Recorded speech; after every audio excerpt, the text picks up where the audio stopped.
So, I signed up to give this talk, and this is what I put in my proposal. And I realized really should have called it something totally different, so bear with me.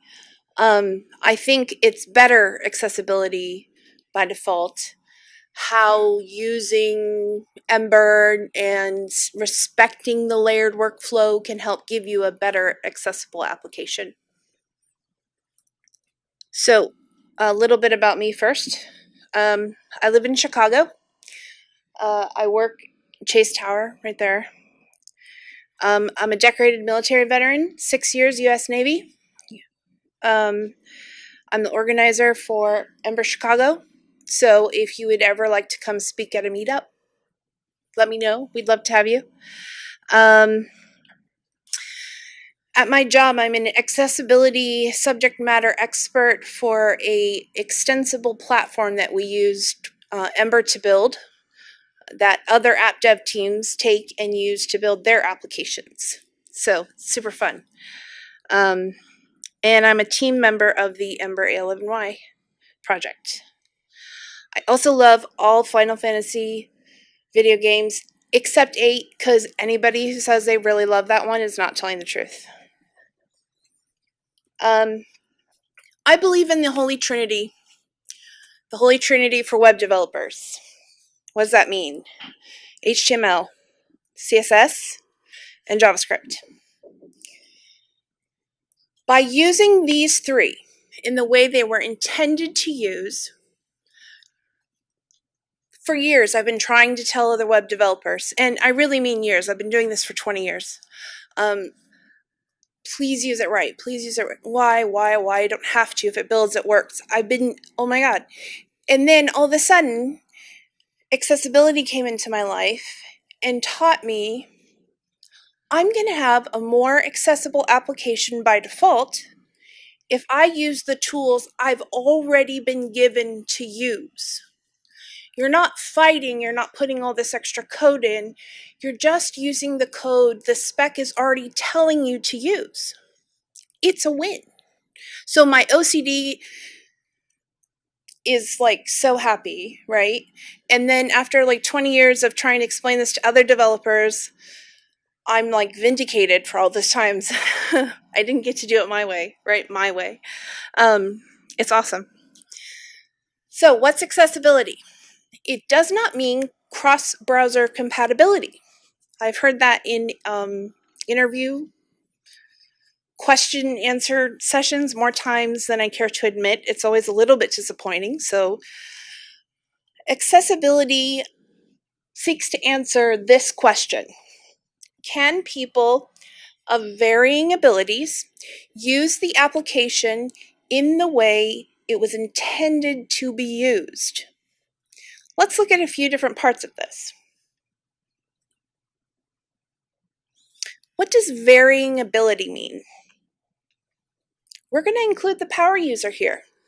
The power user wants to be able to get it done fast. Are we enabling that?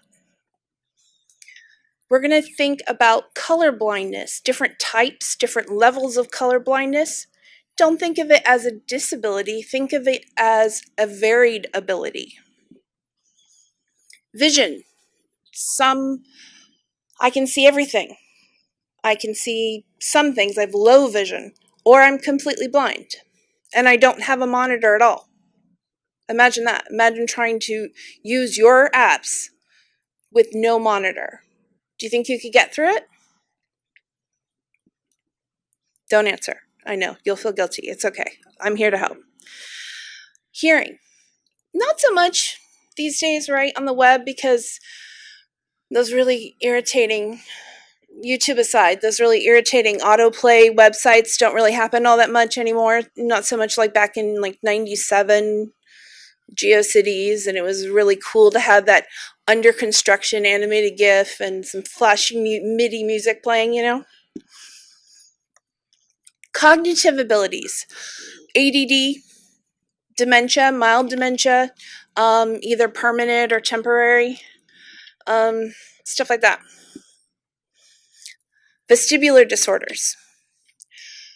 This is a constant state of motion sickness. So you know that really cool parallax thing everybody loved for like 10 seconds until we realized it was way too janky? That could make some people physically ill. So we have to ask ourselves, are we making websites that make our users physically ill? Maybe we don't want to do that. Let's go with the intended to be used part. No, I'm not talking about your QA who does all these weird things and sends them to you as bugs, and you're like, but nobody would ever type that in to that field. Why? Oh, I'm not talking about that. That's a different conversation. We can also have a therapy session for that because I need it too. So for your app, different types of users, different types of experiences. This is okay. We're all just trying to get from A to Z. If people need different paths to get from A to Z, that's okay. If you want to have the exact same experience for every user, this is also okay. Both of these can be kind of tricky. Both of these will depend on your project. Proceed wisely. Really, this is about employing common sense. This is not a one-size-fits-all solution.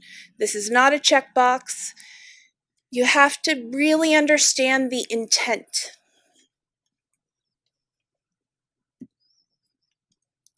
So, why do we need to care? I had somebody recently who works for a very big company, TM, tell me we don't have to care about accessibility right now. And that has got to be one of the gosh darndest frustrating things I hear someone tell me because of the side effects.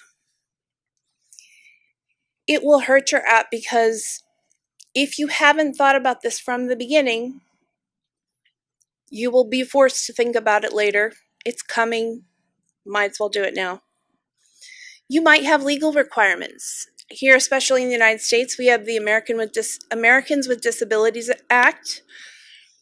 If you sell anything, if you are involved in education of any sort, if you offer any kind of financial services of any sort, these are just a few of the types of websites that are required legally to be accessible. Accessibility-related lawsuits for web-based products are up 300% in the last 2 years. There is now a legal firm in Philadelphia who specializes in suing web-based sites, apps, whatever, for not being accessible. Why do you need to care? Maybe you have limited resources.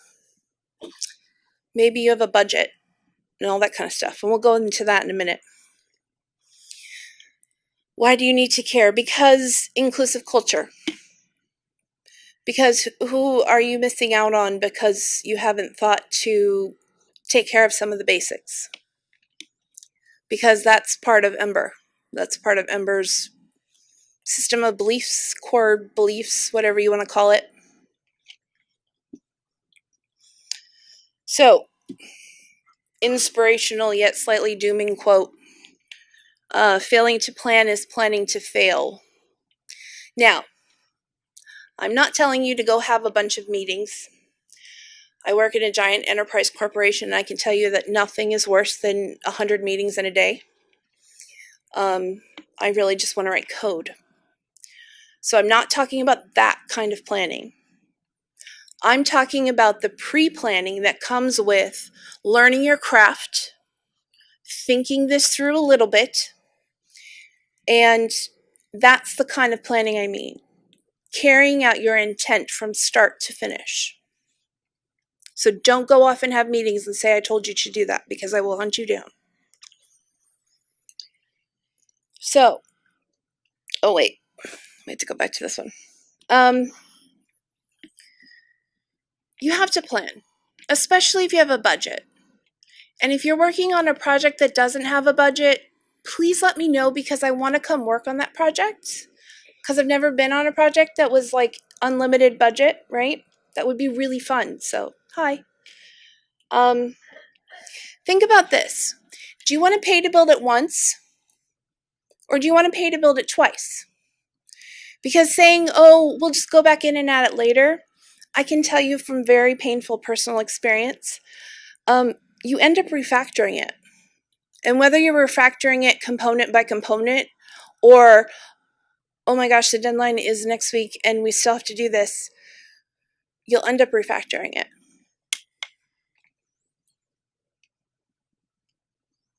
Okay, now I'm ready to go to the next one. Okay, so why? Because HTML is the cool parent. HTML is implicitly error tolerant.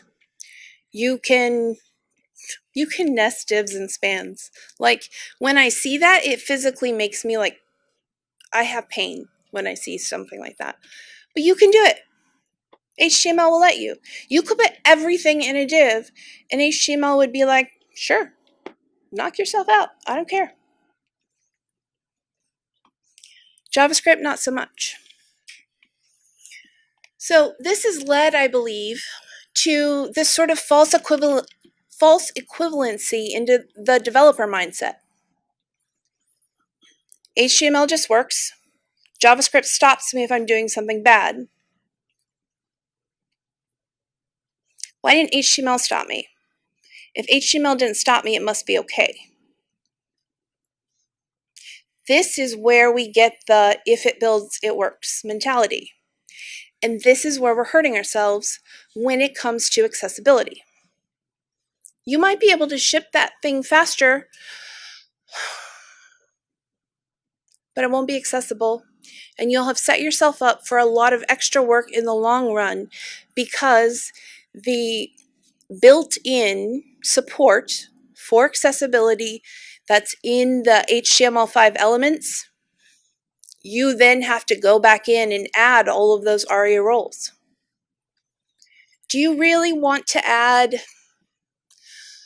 ARIA role group item to all your divs, or do you want to use the UL and LI and get it by default? There is a definite building it the way the spec says to build things gives you a lot of that win automatically. You'll still have some work to do, but you'll get yourself much farther along the way. Since I like Final Fantasy, you're going to get some chocobos. It's 10 chocobos. Imagine this is 10 users. Statistics, I went and looked up some math numbers, right? Because we like facts here. We prefer them.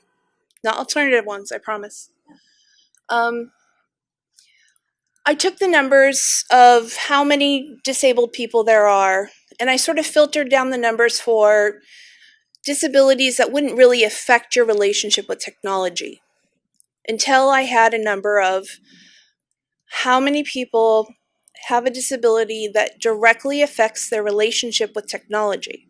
That's the number I really wanted. And it ended up being about 1 in 10.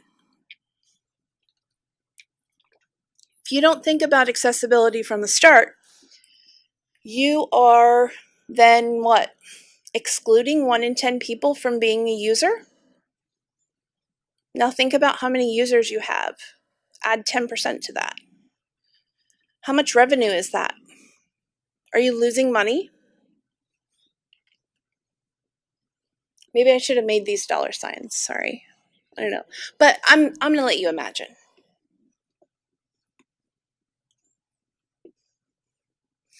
Whose job is it to make things accessible? Is it just your job as a developer? My job as a developer? No. Content managers are responsible to write clear, meaningful text. Get rid of the gobbledygook. Get rid of the jargon. Make it clear. Make it understandable. Make it actionable. That's their job.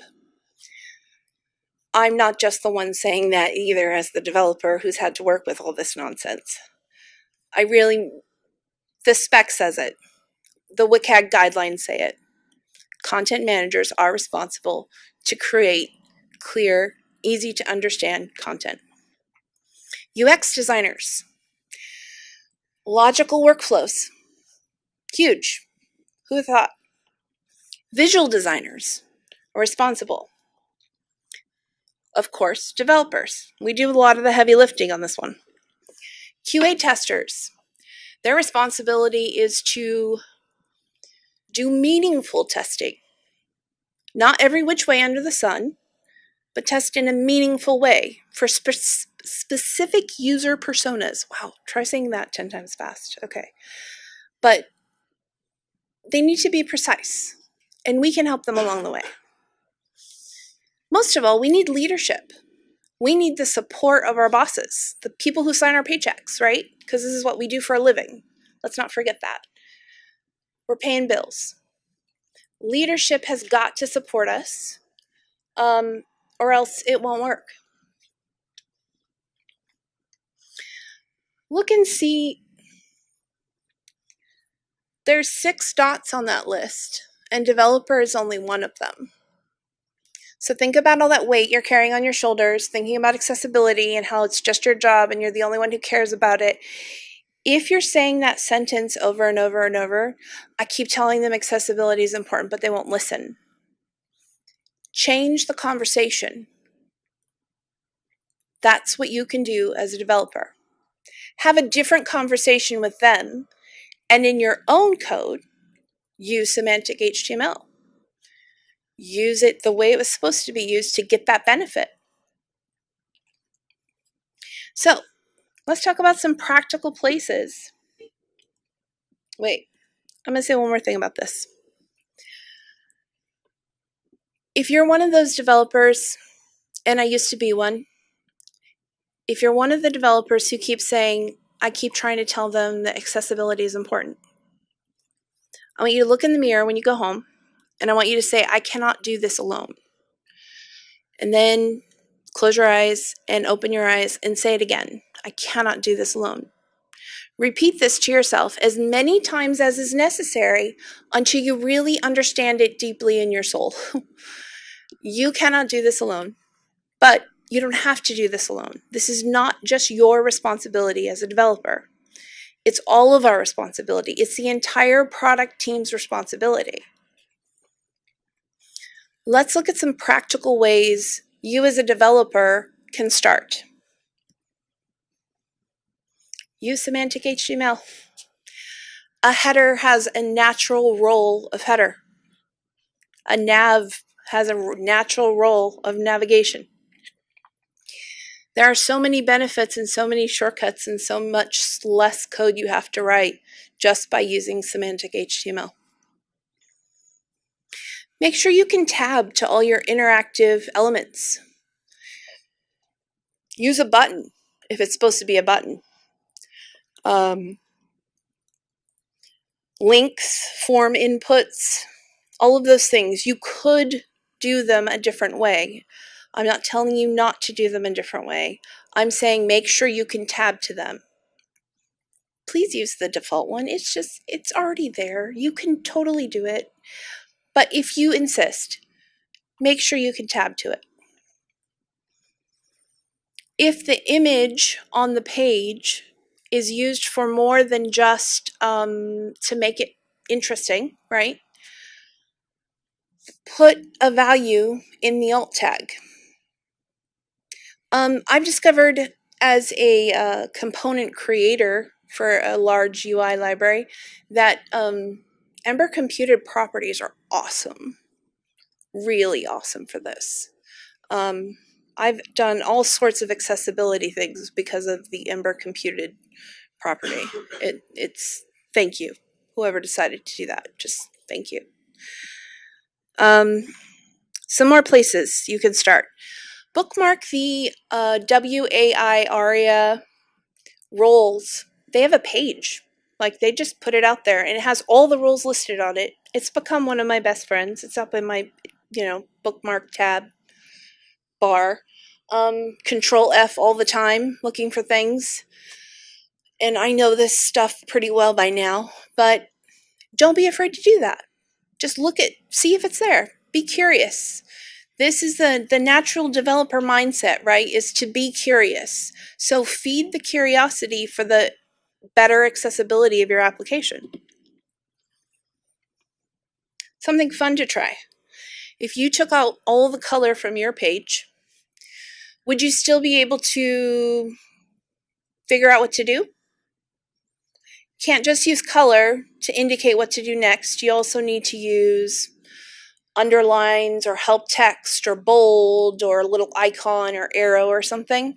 Make sure those are in there. And a really fast check is just to take the color out. Put your headphones on. Use a screen reader.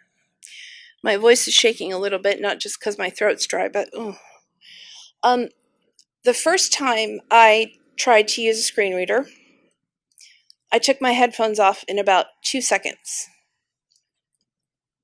But it was that annoying to my ears. I'm like, oh God, get this away from me right now. This is terrible.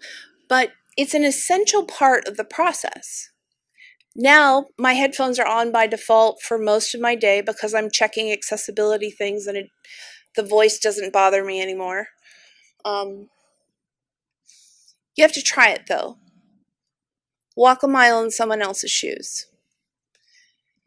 That's how you answer, can users of varying abilities use my app in the way it was intended to be used?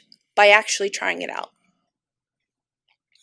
And you'll find things that you didn't think of before, or you missed, or you thought they were obvious, so you didn't do anything about it. There's nothing better than that one piece of advice. Trying it out.